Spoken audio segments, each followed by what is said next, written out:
Welcome to the Success with McIntosh blog. We're just starting this up, but the first thing that we figured we would do, it was Sarah's idea. This is Sarah, my administrative assistant. Hi. And we decided we were going to start doing blogs, and the first thing we wanted to do was go ahead and go over some of the questions that people ask Sarah almost on a daily basis, and just go over all the emails we've gotten and the questions that come up on a frequent basis and see if we could answer some of them. So, Sarah, what questions do you want me to answer? Well, I have a few of them. I guess the big one is, what is the definition of a success coach? Oh man, you didn't pick an easy one, did you? No. No.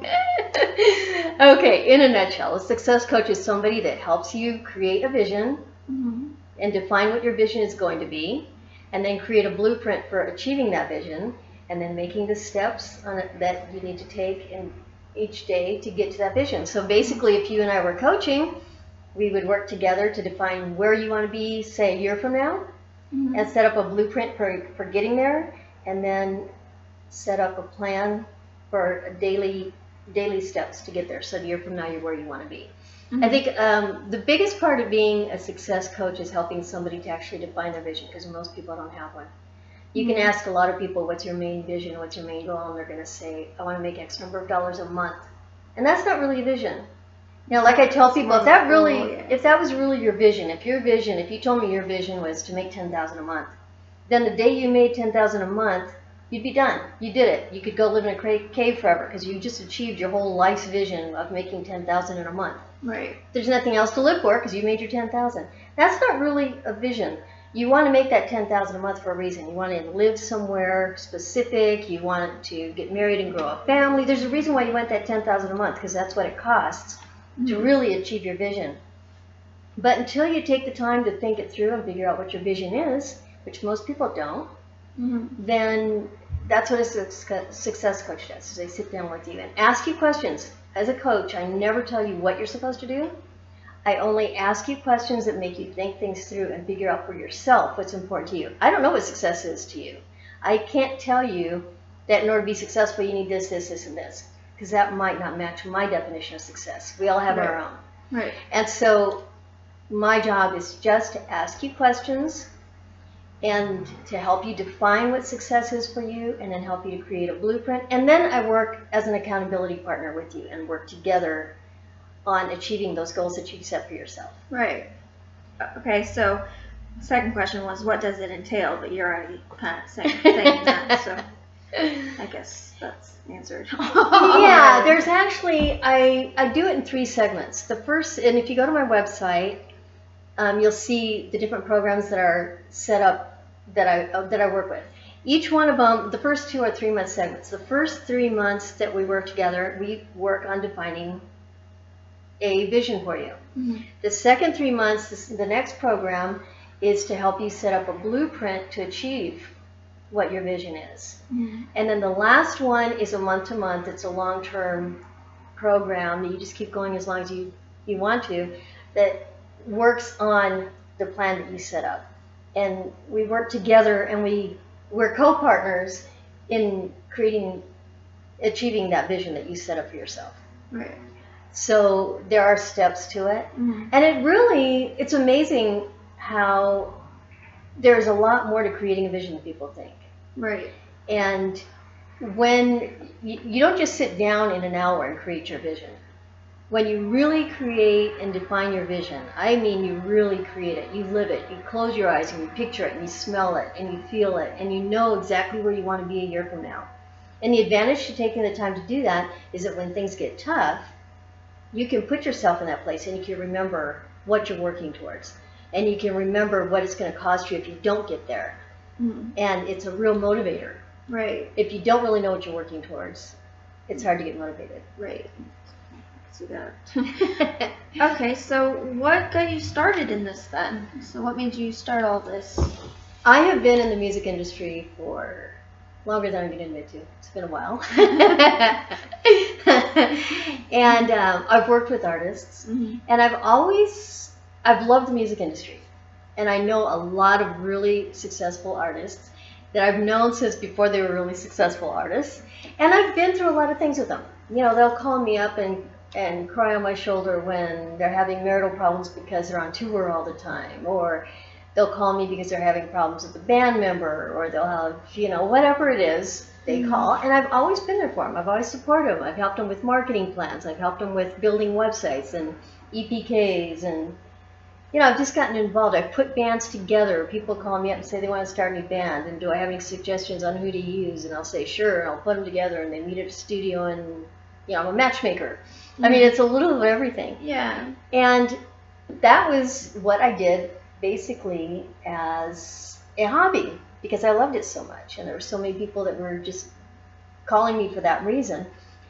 I never thought of doing it professionally, though. I wouldn't even know how to label that job back then. Matchmaker. Musical and and so I supported myself and my kids by managing businesses. And I had gone to college.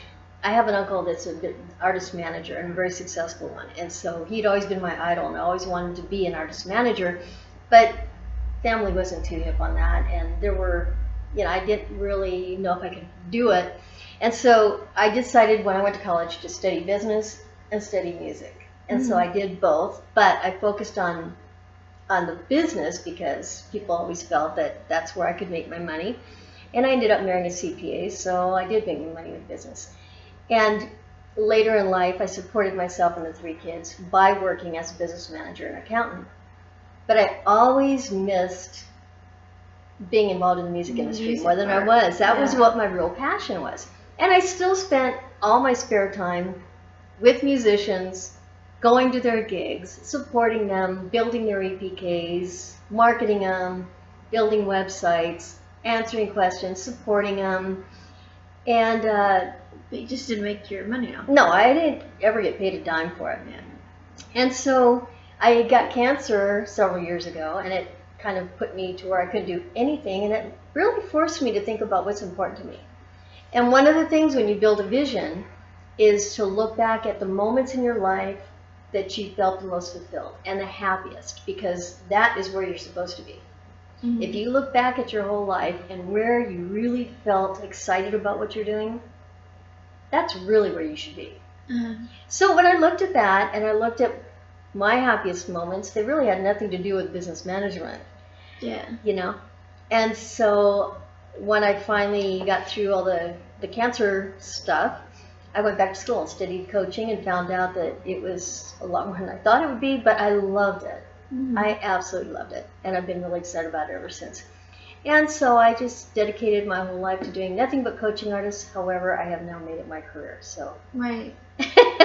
So you again have answered my other question, which was why choose musicians / entrepreneurs to zero in on? Because I am both, and I can relate to both. I'm a very right-brained, left-brained person. Right. And there are so many artists that really conflict with their managers, because the managers are generally very business-oriented. And they'll say, you need to do this, you need to do this, you need to do this. And they're like, no, it's my music, I want to do it this, And they very often have a problem. Right. And artists, on the other hand, are generally just so easygoing, and they love their art, and that's all they really care about, and they don't want to deal with the business aspects of stuff, so you clash. Right. I tend to be both, and a lot of both, and so I've always really gotten along with artists because I understand their way of thinking. I understand that the way they look at life is very different than somebody that's not an artist. On the outside. They look at things differently, they see things differently, they feel things differently, they react to things differently. And I've learned how to really understand that. And I understand their passion for their music, and I understand why they are the way they are. And because of that, we can work together very well. And when I decided to get into coaching, it was so that people could come to me, artists could come to me, and feel safe, and feel like they were not, there's no condemnation, there's no judgment. They can feel safe feeling and thinking and saying whatever they want to. You also work with entrepreneurs too, like you have, authors and motivators and stuff like that. I do, and actors, and I've worked with a lot of them, and that's partly because of the business management aspects of my life from before. I just learned how to love business. I learned a lot about all different in a lot of different industries. And what makes me excited about life is seeing myself being part of other people's success. Right. And so if I take somebody that owns a restaurant and I can take that restaurant and help build it up, that's exciting to me. Right. But my passion just happens to be the arts. Yeah. Okay. This is getting out of control. I'm going to have to edit. Hey, no.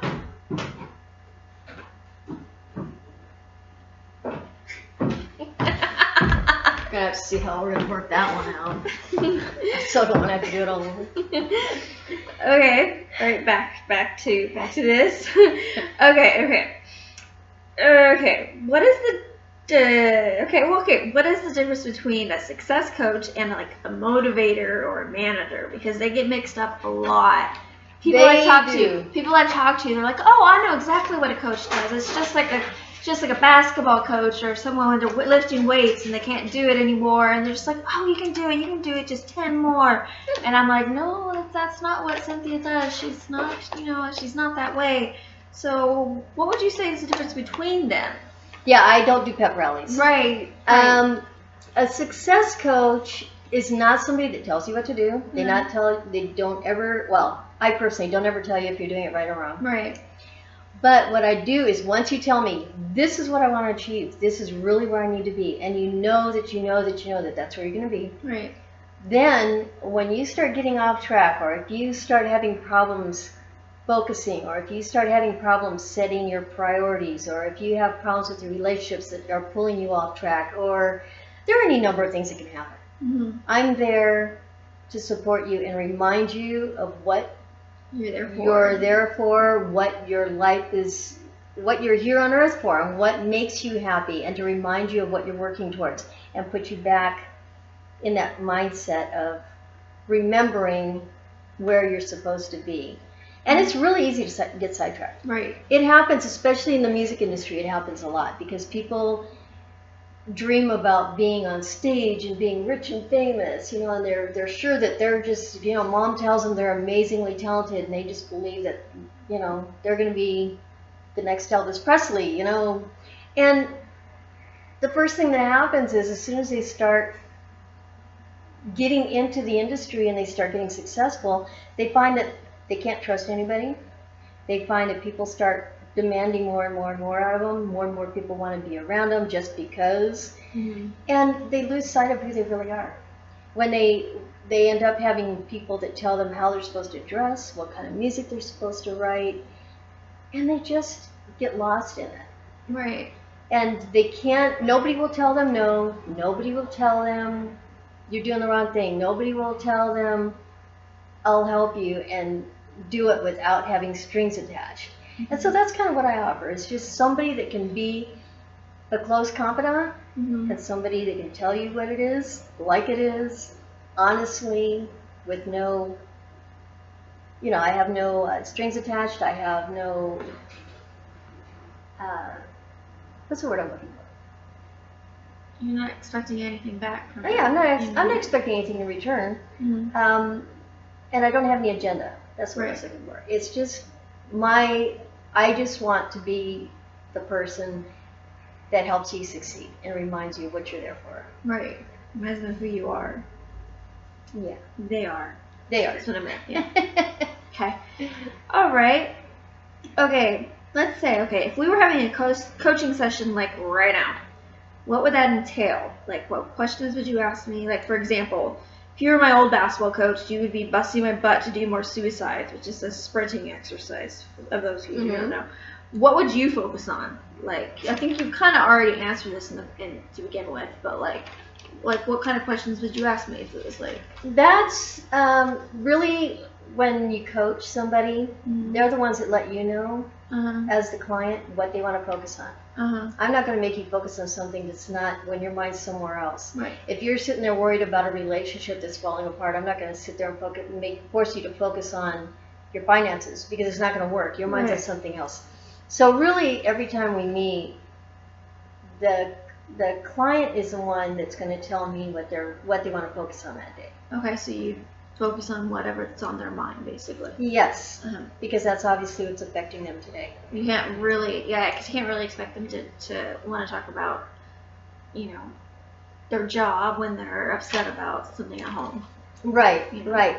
And being a success coach in the music industry does require that I get involved in all aspects of their lives. That's a question I have. That's my next question was that. Okay, well, I beat you to it.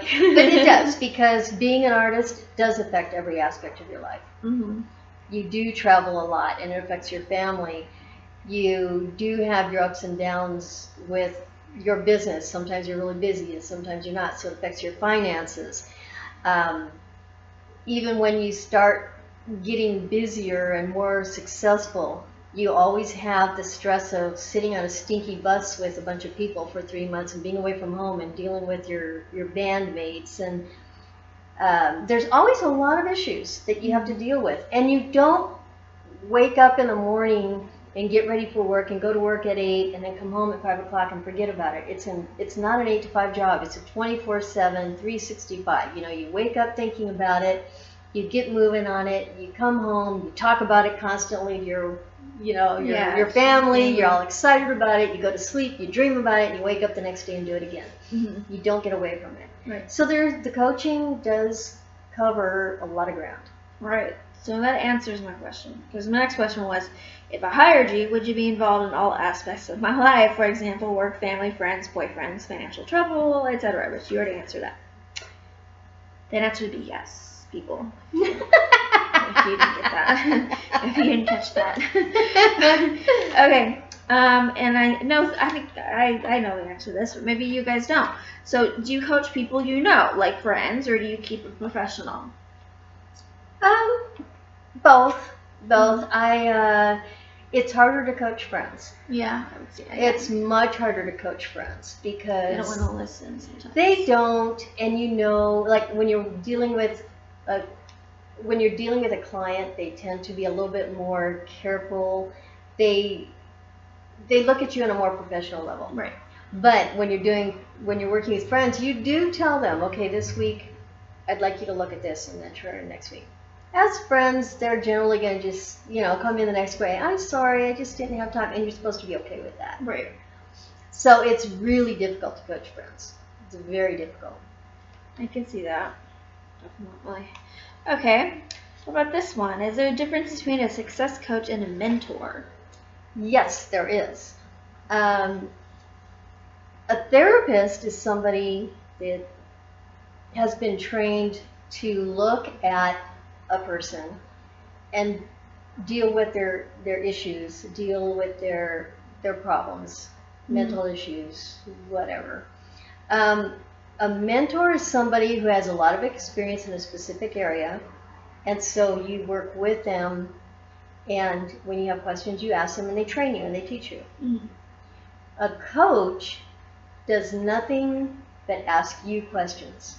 They have no preconceived notions. They have no agenda. They have no path already drawn out for you that they're trying to train you to go on. Uh-huh. All they're doing is helping you to decide what your path is, Right. and then give you the tools that you need to get there. Okay. Pretty cut and dry. Okay. 2 more questions, guys. Okay. For those interested, how do you become a coach? How do you become a coach? Yeah, how do you become a coach? Good question, because I'm trying to talk her into becoming a sports coach, though. So call her up and encourage her. Sports coach. No, she's going to be, if I have my way, she's going to be a coach and work with athletes. If she has her way.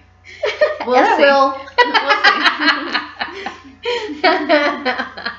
I'm a coach. I know how to inspire. We'll see. Okay, so, the first step is to call, and I like to sit and talk to potential customers, clients first, and just talk for a little while and get to know each other well, and be sure that there is the kind of relationship that we need, because the number one priority when I'm coaching somebody is to be sure that we have mutual trust. If there's no trust, there's no nothing. It can't work. They have to be, the client has to be free to say anything they want to say to me and know that it's okay. And I need to be able to feel free to say what I need to say. I feel like it's okay. So if you don't have that mutual trust, it's not going to work. Right. So I don't just work with just anybody, but when people call, I talk to them for a while and be sure that it's going to be mutually beneficial for both of us and that we're both comfortable with it. And then they go on the website, and there's a page on there's actually a page on the website that describes each one of the programs. And you just sign up for the first program. We do accept PayPal on the website, and we also have a payment plan on the website, so you don't have to come up with it all at doing once. this to me. So That was my sorry. last question. My last question was, how much do your services cost, and do you have a payment plan? The service, the payments, yes, there are payment plans. Yes. And the services are based on which program you're on. So you have to go to the website and look. Website. But you could go pay through the website, and yes, there are payment plans. What is the website? SuccesswithMcIntosh.com. And how do you spell McIntosh? Oh, McIntosh. How do you spell success? SUCCESS. Give me those! Yes, it's successwithMcIntosh.com, or you can call us. Call Sarah at 866-636-4696 and let us know how we can be a part of your success. And there's emails as well. Sarah.Cleveland. Like the president, CLEVELAND, one city. Sarah.Cleveland at successwithMcIntosh.com. Yes. Or your email. Or do you want them to have your email? No. Okay. My email. she's God, so it's not okay. No, just busy. Okay, she's just busy. Okay, thanks everyone for listening, and I hope it answered a lot of your questions. And go ahead, check out our website, give us a call, and we look forward to hearing from you. Thanks, sweetie.